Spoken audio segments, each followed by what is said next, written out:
Bonjour à tous, je vous retrouve aujourd'hui pour vous présenter mes favoris beauté de l'année, donc tout ce qui est soins, hygiène et maquillage. Alors je vais commencer par le maquillage. Il y a des petites choses qui ont véritablement marqué dans mon année dans le sens que ça a été une chouette découverte, un produit qui m'a été indispensable ou juste un produit finalement que j'utilise tout le temps sans forcément m'en rendre compte. D'ailleurs vous verrez qu'il y a des produits qui n'ont jamais fait partie de mes favoris qui pourtant veillent sur moi dans l'ombre. Alors je vais commencer avec deux pinceaux que j'ai énormément utilisés cette année puisque je les ai d'ailleurs encore utilisés ce matin. Alors il y a notamment alors je vais pas me tromper cette fois-ci, le Full Eye Shadow de EcoTools, ce que j'ai découvert en fin d'année, qui est un gros pinceau plat et assez touffu, donc je suis désolée, ils sont tous sales, tous les deux ils sont sales parce que je les ai utilisés ce matin, que j'avais acheté sur iHerb et qui ne coûte vraiment pas très cher, donc il est en poil synthétique. Je l'aime énormément parce que c'est un pinceau plat touffu, très doux, qui va me permettre d'appliquer de la matière très rapidement sur toute la paupière mobile. De ce fait je l'utilise extrêmement souvent, presque tous les jours. Il me permet d'appliquer ma couleur de base très vite et c'est vrai que les pinceaux EcoTools sont pour moi les plus doux, du coup c'est pour moi un véritable favori de cette année. Alors que ce soit pour son prix, pour sa forme, pour sa douceur, pour son usage, c'est un 10. Ensuite, un pinceau d'Helium Tools de la gamme Pink Bamboo, le 776, dont on a parlé énormément au cours de cette année, qui est un estompeur qui part un peu en fluffy comme ça. Il est vraiment assez touffu. Je l'ai utilisé énormément, notamment pour aller dans le creux. J'utilisais tout le temps, je l'ai encore utilisé ce matin. Je l'ai même plus utilisé que mes fluffy que j'avais avant. C'est une forme finalement que j'ai découverte cette année.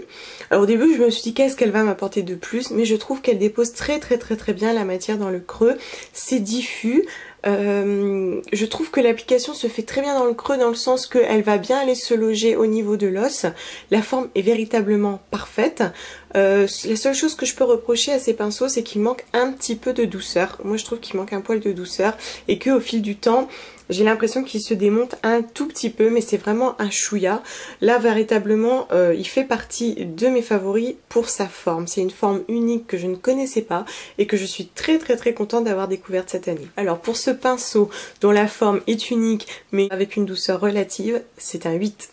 Ensuite un rouge à lèvres dont je ne vous ai jamais parlé cette année. Je l'ai découvert en deuxième partie d'année, donc je l'ai pas acheté neuf, hein, je l'avais eu d'occasion encore une fois. Mais en fait c'est un rouge à lèvres qui, pareil, est resté dans l'ombre, c'est-à-dire que j'ai eu souvent recours, mais c'était pas forcément un de mes favoris. Il s'agit d'un Boho Green, et alors c'est pareil, il est assez connu, c'est le 304, la couleur Capucine. Donc on est sur un fini brillant, c'est un rose, façon vieux rose je dirais. Il est vraiment très brillant, il s'applique bien, il est vraiment très joli.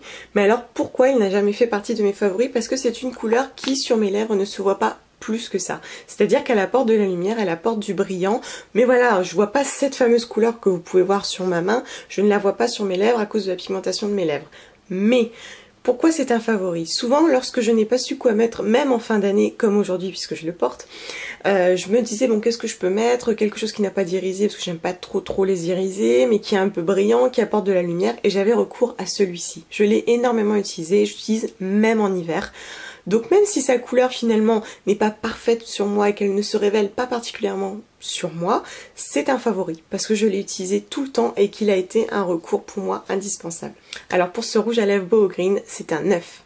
Ensuite un blush que j'ai également énormément utilisé, y compris lorsque je ne savais pas quoi porter, et celui-ci a fait très souvent partie de mes favoris. Il s'agit du Pur Rouge dans la teinte 1 Abricot de Alverde.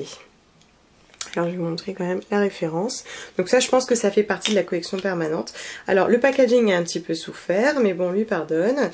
C'est vrai que on voit que c'est du pas cher, mais le voici. C'est vrai qu'il n'a pas chouette allure, mais je l'ai vraiment beaucoup utilisé. C'est vrai que on est vraiment sur une teinte beige abricot.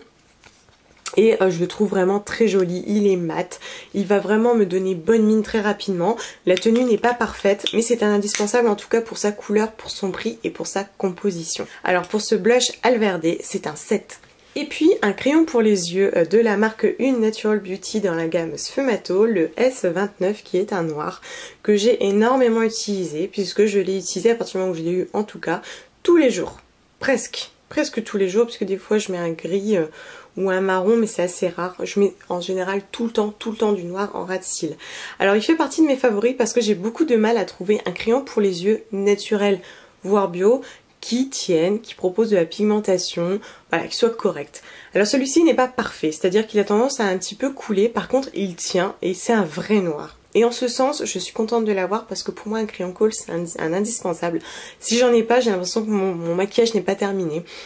J'arrive pas à poser le trait de liner, voilà, je suis pas forcément très douée avec tout ça. Du coup, le trait de crayon kohl pour moi est un indispensable. Du coup, il fait partie des favoris de cette année jusqu'à ce que je lui trouve mieux. Alors pour le crayon sfumato de Une, c'est un 8. Et puis un vernis à ongles que j'ai également découvert en fin d'année, que je vous ai montré mais que j'ai énormément porté. Je l'avais d'ailleurs emporté en vacances pour aller à la montagne. C'est dire vraiment pour moi c'est une couleur passe-partout qui me va bien, qui me plaît. Bref, il s'agit du vernis Mineral Fusion que j'ai eu sur iHerb dans la teinte Mocha Stone. Donc je vous en avais parlé, il s'agit quand même d'un format assez conséquent, il me semble, voilà, il fait 10 ml et en fait il est sans formaldéhyde, sans toluène, sans dibutylphtalate et sans camphre. Alors vraiment pour moi c'est un produit dont la formule a été allégée donc c'est un bon point, mais en plus on a une très belle couleur qui est un mauve grisé magnifique, même en une seule couche. D'ailleurs je ne le porte qu'en une seule couche, il est parfait, il ne fait pas de stries, il est opaque, il n'a pas d'irisé, ce qui moi me correspond plutôt bien. Son pinceau est pas mal, pour moi ça c'est vraiment une chouette découverte de cette année. Alors pour ce vernis qui est encore une découverte ailleurs-besque si je peux dire, c'est un 9. Et puis 2 fards à paupières. Alors pour les fards à paupières j'ai longuement réfléchi parce qu'il y en a beaucoup que j'aime et finalement j'ai envie de dire heureusement que je les aime mes fards à paupières, sinon pourquoi les posséder. Et puis j'ai réfléchi quels sont vraiment mes indispensables, ceux que j'ai beaucoup utilisés, et encore une fois il va s'agir de fards à paupières dont je ne vous ai jamais parlé. En fait ce sont des neutres mat qui font souvent la base de mes maquillages. Alors il y a tout d'abord un qui faisait d'ailleurs partie de mes favoris de l'an dernier je crois, c'est un de NV Eco, mais encore une fois j'ai perdu la référence quand je l'ai dépoté, c'est le brun ici. C'est un brun qui n'est pas très foncé et qui me permet, on va pas bien le voir je pense, s'il est là, qui me permet de vraiment bien marquer le creux de paupière. C'est celui qui marque le mieux mon creux de paupière, surtout que je peux bien le doser. Vous voyez juste avant on le voyait bien moins bien, et c'est vrai que du coup je peux le doser comme j'ai envie de le faire, bien creuser ou pas le creux de paupière, et du coup il est parfait. L'autre c'est un mat, un nude ici, de couleur caramel. Alors celui-ci je l'ai beaucoup utilisé en fait sur ma paupière mobile lorsque je voulais faire un maquillage mat... j'arrive pas à le sortir. Un maquillage mat assez discret en fumant bien le coin. Et c'est vrai que j'utilisais pratiquement toujours celui-là. Il y a le café de Beau Green qui est pas trop mal, mais il est moins vanille, un petit peu plus jaune, et du coup celui-ci unifiait très bien ma paupière et je l'ai énormément utilisé. D'ailleurs il commence à être bien creusé. Comme j'arrive pas à le sortir, je vous mettrai la référence juste en dessous, mais pour moi avoir des mats assez nude, on va dire assez neutres plutôt, pour moi c'est indispensable pour pouvoir se maquiller au quotidien. Et figurez-vous que pour ces 2 fards à paupières c'est un 10. Ensuite un indispensable soin, c'est donc un accessoire qui a fait partie de mes favoris pendant des mois et des mois, et je pense qu'il le restera très longtemps. Il s'agit des cotons démaquillants des Tendances d'Emma. Donc là, celle-ci, c'est celle en bambou. Je l'aime énormément. Je l'utilise tous les jours pour me démaquiller. Il m'est même arrivé de l'utiliser le matin pour me nettoyer ou en revenant d'une journée chaude par exemple. Je l'aime énormément. Elle est très douce et elle résiste incroyablement bien au lavage, puisque effectivement, comme je les utilise tous les jours, je les lave énormément et je les lave à 40. Je suis sans pitié. Elles se lavent très bien, elles résistent très bien, elles conviennent parfaitement à ma peau, elles sont écologiques, enfin véritablement pour moi ça c'est une découverte qui n'en vaut aucune autre, parce que du jour où j'ai compris que je pouvais effectivement me passer des cotons et passer sur des choses comme celle-ci, j'ai été déjà fin heureuse, mais j'avais peur effectivement d'avoir quelque chose de trop rêche ou quoi que ce soit, et là j'ai trouvé le parfait compromis. Alors pour cette lingette des Tendances d'Emma, évidemment c'est un 10. Et puis un autre favori que vous pourriez tout à fait deviner, c'est l'éponge konjac. Alors pour moi c'est un indispensable puisque je l'utilise également tout le temps. Pour moi c'est une révélation dans le sens qu'effectivement c'est économique et écologique, mais c'est aussi très doux pour ma peau et ça va l'exfolier tous les jours un petit peu. Finalement c'est à mon sens ce qu'il y a de mieux. Alors j'ai entendu dire qu'il y avait un effet sur les boutons etc. Honnêtement j'en sais rien et j'ai envie de dire presque que je m'en moque, parce que là ce que je recherche c'est plus un produit qui me permet de me nettoyer doucement et d'exfolier doucement Je ne lui en demande pas plus. C'est vrai que pour des problèmes de peau, je vais plutôt travailler sur les soins que je vais appliquer.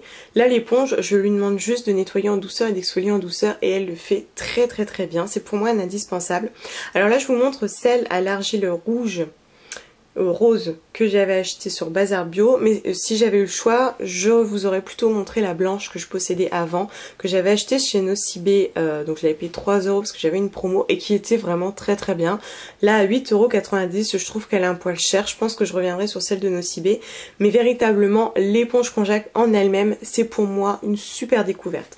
Alors pour l'éponge Konjac, évidemment c'est un 10. Et puis bon bah voilà, il me faut bien encore vous en parler parce que c'est effectivement un favori et je suis très contente de les avoir découvertes. Il s'agit des protège slip Natraker que j'ai acheté sur iHair mais qui sont disponibles sur Greenwiz dans différents magasins bio. Donc là ce sont les protège slip Curved, oui c'est ça, qui sont un petit peu plus larges que je vous ai montré dans la revue Natraker. Et je les aime vraiment beaucoup parce que je les utilise en toute sérénité en me disant qu'il n'y a pas de composants chimiques dedans, qu'elles sont douces, qu'elles sont en coton bio et biodégradables. Du coup ça évidemment pour moi c'est un super coup de cœur de cette année puisque voilà, je suis plus ou moins contrainte d'en utiliser. C'est sûr que ça n'est pas ce qu'il y a de plus écologique et plus économique puisqu'on sait qu'il existe également des protège-slips lavables, mais ils me conviennent, ils conviennent à celle que je suis. Du coup pour ces protège-slips c'est un 9. Et puis un favori qui est aussi un favori de mon fils d'ailleurs, c'est le désinfectant pour les mains sans alcool de la marque Cleanwell que j'ai eu sur iHerb et qui est également disponible sur Vitacos si je ne me trompe pas. À la base j'en cherchais un pour mon fils, sans alcool, naturel, et effectivement je suis tombée sur celui-là, il est très bien. Il sent fort le thym. C'est vrai, c'est l'actif d'ailleurs antiseptique qui est mis à l'intérieur. Moi ça ne me dérange pas, toutes ces odeurs de plantes au contraire je les trouve très agréables. Je ne vous cache pas que lorsque je le sors en ville en train de dire ah bah tiens t'as sorti ton antibactérien bio, c'est vrai pour les gens qui aiment les cosmétiques conventionnels, pour eux voilà ça sent le bio. Et c'est vrai c'est ça sent le thym, je le cache pas, mais moi je l'aime bien, je l'utilise sur mon fils sans aucun problème, il monte ses mains, il les frotte, ça laisse en plus les mains hydratées parce que dedans il y a de l'aloe vera si je ne me trompe pas, à vérifier, mais il me semble que dedans il y a des agents qui évitent justement le dessèchement de votre peau. Du coup il est vraiment agréable, il descend relativement doucement, c'est un petit spray donc à queue, enfin c'est de l'eau quoi, et il se disperse très très bien, sans assécher, sans cette odeur forte d'alcool. Du coup pour moi ça c'est également un très gros coup de cœur de cette année et aussi pour mon fils. Du coup pour cet antibactérien évidemment c'est un 10. Ensuite un shampoing dont je vous ai déjà parlé, j'arrive sur la fin, il s'agit du shampoing bio fortifiant et revitalisant de Vanessence. Donc voilà, j'arrive à la fin. Et en fait, je l'ai beaucoup aimé parce qu'il me convient très bien. Alors, c'est vrai que quand on regarde la composition, on pourrait tout à fait me dire, mais attends, c'est une base lavante avec quelques huiles essentielles. Et effectivement. Mais le fait est que ici, j'ai une formule qui donne vraiment de la brillance, de la santé, de la texture à mes cheveux. J'avoue que j'étais assez bluffée du résultat. Alors, malheureusement, j'ai l'impression qu'il a tendance à faire un petit peu regresser mes cheveux comme beaucoup de shampoings parce que j'ai les cheveux à tendance grasse. Donc si je n'ai pas un shampoing qui travaille dessus, souvent, au contraire, il va alimenter la machine et là, c'est le cas. C'est la seule chose que j'ai véritablement à lui reprocher. À côté de ça, vraiment, là encore, aujourd'hui, je l'ai utilisé, je trouve que je pense que vous pouvez le voir, ils sont vraiment bien brillants, disciplinés, puis ils donnent un petit peu de texture et un petit peu de peps à mes cheveux. Du coup, pour moi, ça c'est un gros chouchou de cette année et je lui attribuerai un 8. Et puis, je vous en ai déjà parlé, on en entend parler tout le temps en ce moment.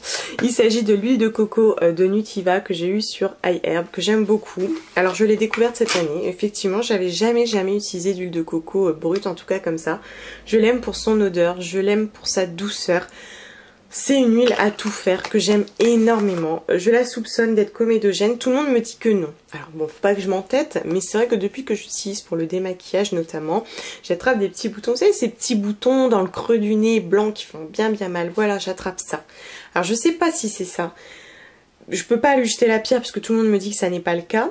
Donc du coup, pour moi c'est un favori. C'est un favori parce que vraiment il est doux, agréable et multifonction et qui soulage vraiment bien ma peau. Et que pour le démaquillage, comme il ne laisse pas de fini trop gras, il est très agréable. C'est un véritable soin pour la peau, pour les cheveux et c'est aussi une huile qu'on peut manger. Donc voilà, c'est voilà, le produit à tout faire à avoir chez soi. Du coup, comme je la soupçonne d'être un petit peu comédogène, pour cette huile, c'est un 9. Ensuite, une révélation de fin d'année. Je ne connaissais pas du tout cette huile et le fait est qu'elle a sauvé ma peau parce que j'avais beaucoup de mal à la soulager de la sécheresse et de la déshydratation. Il s'agit de l'huile végétale de bourrage de Révélessence. Donc je l'ai découverte il y a peu et pourtant maintenant c'est ma meilleure amie. En fait, j'avais vraiment des petites plaques de sécheresse, des tiraillements, j'avais du mal à trouver la routine qu'il me fallait et du moment où j'ai trouvé cette huile, ça a changé ma vie, c'est vrai, je l'ai mise en fait notamment le soir, en soins riches pour pouvoir dormir et lorsque je l'ai commencé, ma peau a cessé de tirailler, elle a été immédiatement soulagée, c'était quand même assez incroyable. Du coup, je suis obligée de la mettre dans mes favoris de cette année. Et pour cette huile complètement brute et naturelle, évidemment, c'est un 10. Et puis un gommage que j'ai également découvert cette année mais que j'ai beaucoup aimé utiliser et que j'utilise d'ailleurs encore aujourd'hui. Il s'agit de l'exfoliant confort aux fruits rouges de la marque BioBeauté by Nux que j'aime beaucoup. Il a d'ailleurs fait partie de mes favoris. Alors je l'avais eu au troc en plus, ça ne lui a rien enlevé. Et en fait il s'agit d'un exfoliant avec des grains de fruits rouges assez grossiers mais qui offre une exfoliation en douceur. Il n'y en a pas énormément, du coup il est très agréable, il a une petite odeur sucrée. Voilà, je peux pas dire que je l'adore cette odeur, mais elle est très agréable. Et surtout, après l'avoir utilisé, ma peau est vraiment toute douce. Du coup, je l'ai utilisé très volontiers et il a été mon gommage pour le visage favori de cette année. Alors pour ce gommage, c'est un 8. Un après-shampoing aussi, alors je n'utilise pas particulièrement d'après-shampoing, j'aime bien faire des avant-shampoings à huile, mais pour le coup j'ai découvert l'après-shampoing régénérant à l'avoine de Velleda qui est sorti cette année et que j'ai beaucoup utilisé à la fin de l'été et au moment de l'automne lorsque mes cheveux ont été pas mal abîmés. Je le posais sur les pointes et je trouvais que vraiment il apportait du soin et de la brillance. Après l'avoir utilisé, en tout cas je voyais du résultat. J'aime bien son odeur, je trouve qu'il est agréable. On est encore une fois chez Velleda, cette marque que j'aime beaucoup. La seule chose que j'ai à lui reprocher, c'est toujours cette absence, cette présence en tout cas d'alcool dans la composition sur laquelle on n'a pas trop d'informations. Par contre, c'est un produit que j'ai beaucoup aimé utiliser et qui a presque sauvé mes cheveux à un certain moment. Du coup, pour cet après-shampoing, c'est un 8. Aussi un autre produit qui a sauvé cette fois-ci ma peau, il s'agit de la body lotion au melon et à la mandarine de Deep Steep. Alors elle est complètement vide, je l'ai terminée. J'avais utilisé à un moment donné le beurre corporel au melon de Alverde qui m'avait laissé des plaques et je l'avais utilisé derrière et effectivement il nourrit ma peau, il hydrate ma peau, il est vraiment parfait, il pénètre très bien et complètement. C'est celui qui a pris le plus soin de ma peau cette année. C'est vrai qu'on a une très bonne composition avec de l'aloe vera et des corps végétaux riches. Son odeur de chewing-gum aux fruits est très agréable. Alors j'ai fait sentir à mon conjoint parce que du coup j'avais le doute et il m'a dit que ça sentait l'orange. Donc c'est que vraiment c'est moi qui perçois le chewing-gum aux fruits, mais lui il a bien senti l'orange. Donc je pense quand même qu'on est sur la bonne odeur. Même si je ne raffole pas de l'odeur, c'était pour moi une odeur agréable. Mais surtout c'est le produit en lui-même que j'ai aimé. De toutes les crèmes que j'ai utilisées cette année, ça a été celle-ci la meilleure. Et même si je la trouve un peu chère et qu'elle n'est disponible que sur Vitacoste et sur iHerb aussi, pour moi c'est un favori. C'est un favori parce qu'en plus de ça, il n'est pas testé sur les animaux et qu'on a une composition tout à fait correcte. Alors voilà, plus pour ce produit qui a sauvé ma peau. Et pour celui-ci, ce sera un 9. Je terminerai avec deux hydrolats. Alors le premier qui est vraiment mon chouchou, que j'utilise aussi sur mon fils d'ailleurs, il s'agit de l'hydrolat de fleur d'oranger de la ferme de Saussac. Je l'aime vraiment beaucoup. C'est l'hydrolat dont j'aime le plus l'odeur, de toute façon en général c'est souvent ça. C'est vraiment une odeur sucrée, riche et douce, je l'aime beaucoup. Je l'utilise sur mon visage pour le démaquillage, pour juste rafraîchir la peau, pour l'apaiser. Voilà, j'utilise un peu pour plein de choses, j'utilise aussi pour mon fils pour le débarbouiller un petit peu. J'aime beaucoup son odeur, elle est très agréable et en plus de ça, là je l'ai acheté immédiatement dans une distillerie, ce qui ne lui enlève rien et me garantit une certaine qualité. J'ai également beaucoup utilisé l'hydrolat de lavande vraie, donc là celle-ci elle vient de Lavande et compagnie. Donc là c'est un gros format de 500 ml. C'est pareil, la lavande pour moi c'est un indispensable, même si je n'aime pas trop son odeur parce qu'elle a une odeur quand même assez lourde. L'hydrolat c'est pas toujours très agréable. On a une très bonne qualité et surtout des vertus relaxantes très intéressantes. Donc voilà, j'utilisais autant sur le visage que dans le bain de mon fils. Je mettais une petite lichette à la fin du bain pour qu'il profite un peu des vertus. Je mettais aussi un petit peu sur son eczéma, ça fait pas de mal. Donc pour moi, l'hydrolat de lavande, c'est un indispensable. Et pour cet hydrolat, juste parce que je n'aime pas complètement son odeur, c'est un 9. Alors voilà pour mes petits chouchous beauté de cette année qui m'ont quand même bien aidé tout au long de cette année 2013. N'hésitez pas à partager peut-être les vôtres en dessous. C'est dommage qu'on puisse pas mettre de photos, j'aimerais bien que vous fassiez des photos, mais vous pouvez toujours me dire voilà, mon coup de cœur c'est celui-là, c'est toujours un plaisir de partager tout ça avec vous. J'en profite pour vous souhaiter une nouvelle fois une très belle année 2014 et je vous dis à très bientôt.